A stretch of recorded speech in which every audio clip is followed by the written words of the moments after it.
My name is Daniel. I'm 41 years old. I used to live a quiet, ordinary life.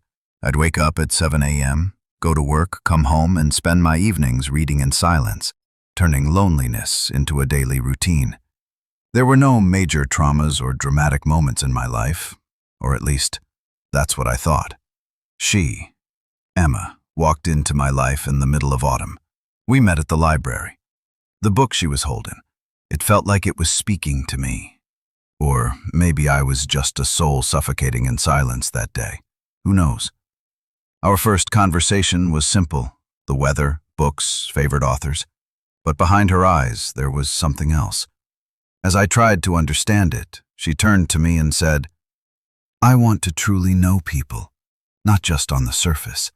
I want to see what's inside." There was nothing emotional or intense about the way she said it, just clarity. She wasn't searching for drama, she was searching for truth, the kind of honesty people rarely offer. In that moment, something shifted. An old door creaked open inside my chest. A desire to share things I hadn't told anyone in years suddenly rose to the surface. But why? I barely knew her. Maybe, sometimes, the right words at the right moment can gently tear down walls we spent years building. And so, step by step, I began to open up. Weeks passed after that conversation with Emma. Each time we ran into each other again. But you know that feeling, when something doesn't quite feel like coincidence anymore. That's what it was. Not chance. Something else. We never said too much, but when we did talk, we always went deep. It would start simple. The sky feels heavy today. Did you read this book too? But somehow, Emma always managed to dive below the surface, like she wasn't afraid of what she might find there. One evening, we were walking through the park. Hot chocolate in hand, leaves crunching underfoot, the air heavy with that quiet before winter. The sky above us was a dull grey. But then her voice echoed like light through my chest. "When do you think someone truly shares themselves?" I froze. I didn't have an answer.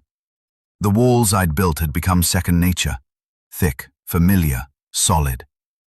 People always asked questions. What do you do for work? Where are you from? Which team do you root for? But no one ever really asked about me, not the me behind all the answers. And now there she was, a woman standing across from me with silence in her eyes, the kind that asked more than words ever could. I swallowed hard. Then slowly I spoke. "I'm not sure. Maybe when you believe someone will listen without judgment, or when you find the courage to face yourself." She didn't nod. She didn't disagree either.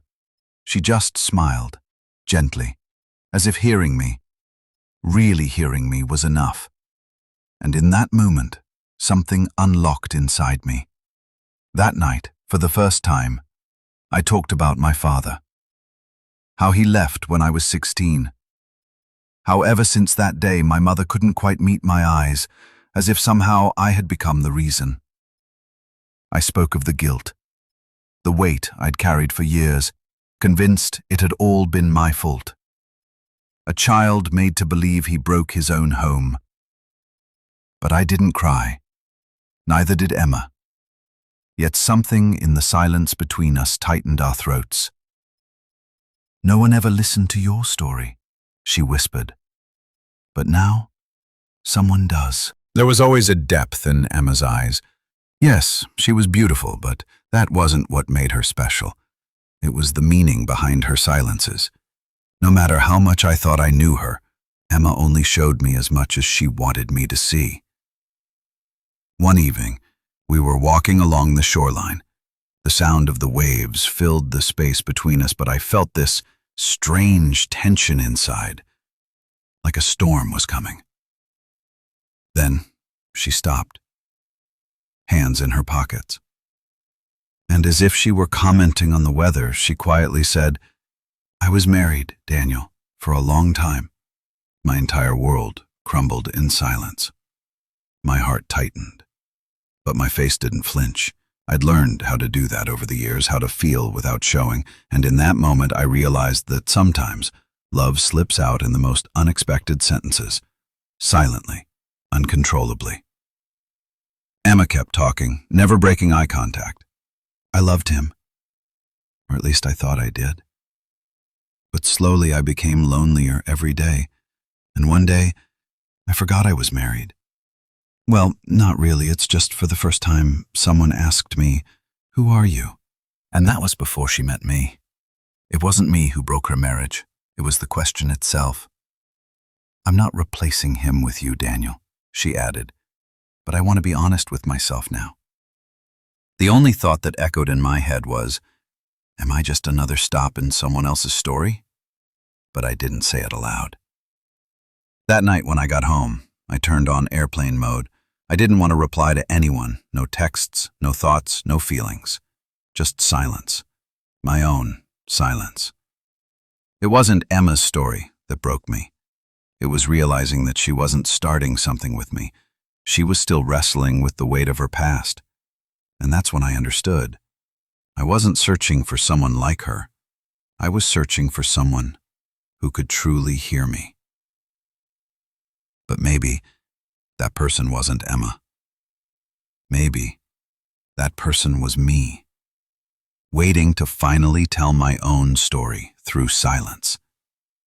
Some emotions we delay, like boxes we stash away during spring cleaning.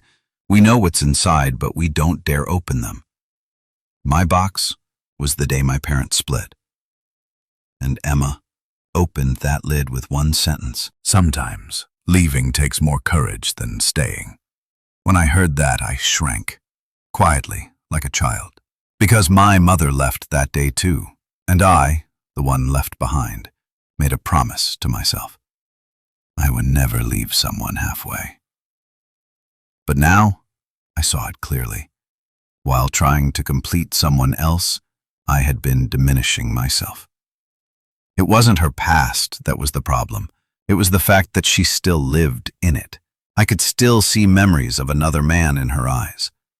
We were watching a movie together one night. She laughed, not at the film, but at a memory it sparked. I looked at her face and whispered, "Can I be your new story, Emma?" She looked away, and in that moment I knew.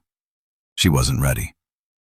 The next day I stood in front of the mirror, exhaustion under my eyes, questions between my brows, and then I saw the broken little boy in the reflection again. I heard my father's voice. "Some people don't enter your life to stay. They come to make you stronger." Maybe that's what Emma was. Not a love story, but a mirror to see myself again. That night I made a decision. I wrote to Emma. Not a long message, just this. "I understand you, and I wish you could understand me too. But this time I choose to leave, because staying now feels like a betrayal to myself." She didn't reply. I didn't expect her to, but I felt lighter. For the first time, I made a choice for me, not for someone else. "Goodbyes don't happen overnight. They fade like the flicker of a candle. First, the light dances, then only the smoke remains." What lingered in me was this, a trace of ash and unanswered questions. At night, there was still a hollow space that whispered her name. Emma was gone, but every moment we shared echoed in the corners of my mind. One morning, I checked my mailbox. There was only one envelope. My name was written on it, rushed, maybe with trembling hands. Daniel. I opened it. Inside was a letter from Emma. "Daniel, there are some sentences you can only write after you've left. You taught me to trust again. You looked into my eyes and saw all of me, past and present, and didn't look away. For that I'm grateful. But I couldn't drag you into a battle I hadn't even finished fighting myself. I loved you, Daniel. I really did. But sometimes, loving someone means letting go of their hand. When you left, I had to face myself. I stood in front of a mirror I'd been avoiding for years, and I finally saw it. Why I ran, why I stayed silent, why I couldn't let you all the way in. Making peace with myself will take time. But if there's ever a moment, one day when we can talk about the future and not the past, then maybe, just maybe, we could begin again. Emma. As I read her words, my hands trembled. For the first time, I truly understood how much a person could say without speaking. Emma was gone, but she had left something behind. Not just in my heart, but within me something had changed. A story that hadn't been neatly closed, but one that had been forgiven. Days passed. I began to live again.